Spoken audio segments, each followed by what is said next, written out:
మన దుఃఖంలో దుఃఖాన్ని అనుభవిస్తాడు, మన హింసలో హింస పొందుతాడు, మన ఆనందంలో మన సంతోషంలో కూడా సంతోషాన్ని పొందుతాడు ఆయన.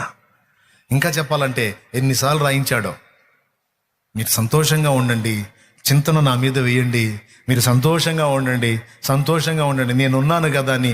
అసలు ఎన్ని మాటలు రాయించాడండి.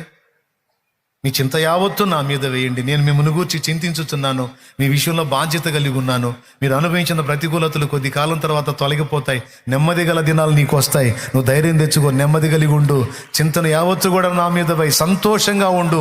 శ్రమ కలిగిందా ప్రార్థన చేసి నాకు మనవి చెప్పి నువ్వు ధైర్యంగా ఉండు, నెమ్మదిగా ఉండు.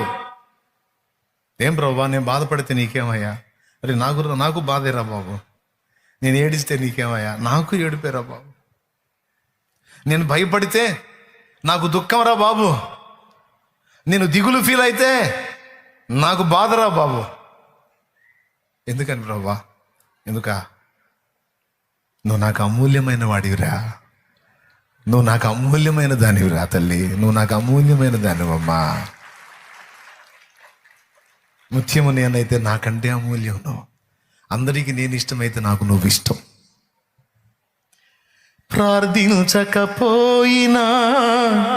పలకరిస్తూ ఉంటావు, ఆట వినకపోయినా కలవరిస్తూ ఉంటావు. ఎందుకింత ప్రేమ నాపై యేసయ్యా, ఎందుకింత జాలి నాపై యేసయ్యా.